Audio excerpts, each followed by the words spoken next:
అయితే ఇక్కడ ఇందాక మీరు అన్నారు ఈ బోర్డ్ ఆఫ్ పీస్లో పాకిస్తాన్ విషయం కూడా మాట్లాడారు కదా. అయితే పాకిస్తాన్ ఈ $1 బిలియన్ కట్టే పరిస్థితులు పాకిస్తాన్కు ఉన్నాయా? చక్కగా నిలబడ్డారు ఫోటో దిగడానికి ఆయన ట్రంప్ వెనకాల అటు సైడ్ మూలకి. సో ఉందా? అండ్ ట్రూప్స్ని పంపించడం విషయంలో కూడా ఎటువంటి క్లారిటీస్ పూర్తిగా పాకిస్తాన్కి అయితే లేవు. సో ఏమిటి ఆ $1 బిలియన్ కట్టడం జరుగుతుందా? మనమైతే అబ్జర్వర్గా ఉన్నాం అట్లీస్ట్. బట్ పాకిస్తాన్ ఇప్పుడు పూర్తిగా $1 బిలియన్ కనెక్ట్ అయ్యి ఉందా? ఎట్లా అర్థం చేసుకోవాలి అది?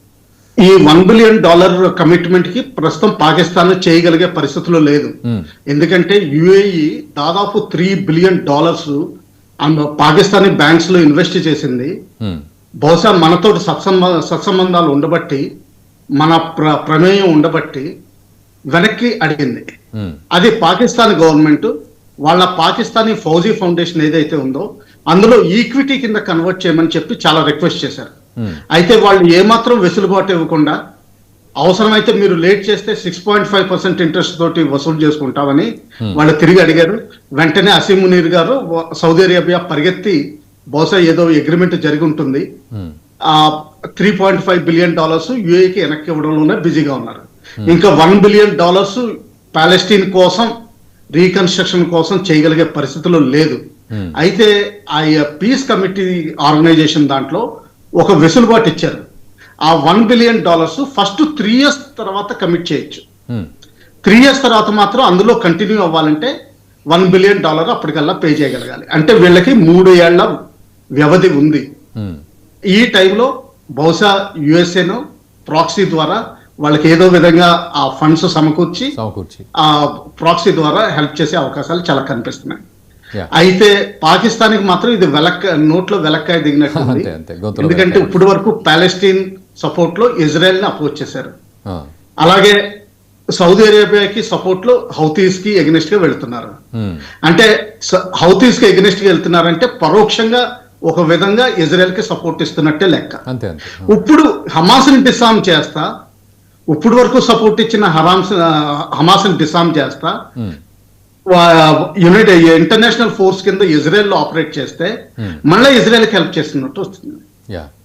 సో ఈ విధంగా ఏంటంటే విభిన్నమైన సరే అంటే 100% డయాగ్నల్లీ ఆపోజిట్ ఫారెన్ పాలసీ. ఇది ప్రపంచానికి ఎవరికి అర్థం కావట్లేదు.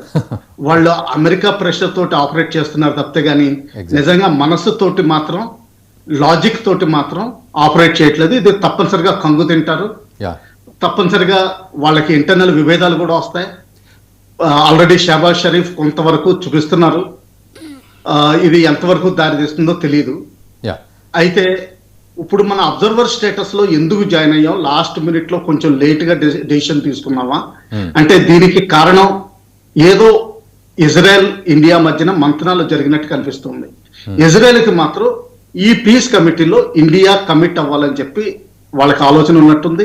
బహుశా రిక్వెస్ట్ చేస్తున్నట్టు నాకు అనిపిస్తుంది. మనం వాళ్ళ రిక్వెస్ట్ ని ఎక్సీడ్ అయ్యే అవకాశాలు కూడా చాలా ఎక్కువ కనిపిస్తున్నాయి నాకు. లేకపోతే ఏమవుతుందంటే హమాస్ ని క్యాడర్స్ ఎవరైతే ఉన్నారో ఇప్పటికే ఎల్ఈటి జేఈఎం క్యాడర్స్ ని ఆఫ్ఘనిస్తాన్ లో ఆపరేట్ చేస్తున్న టీటీపీకి ఎగ్నెస్ట్ గా వాళ్ళని వాడడం జరుగుతుంది.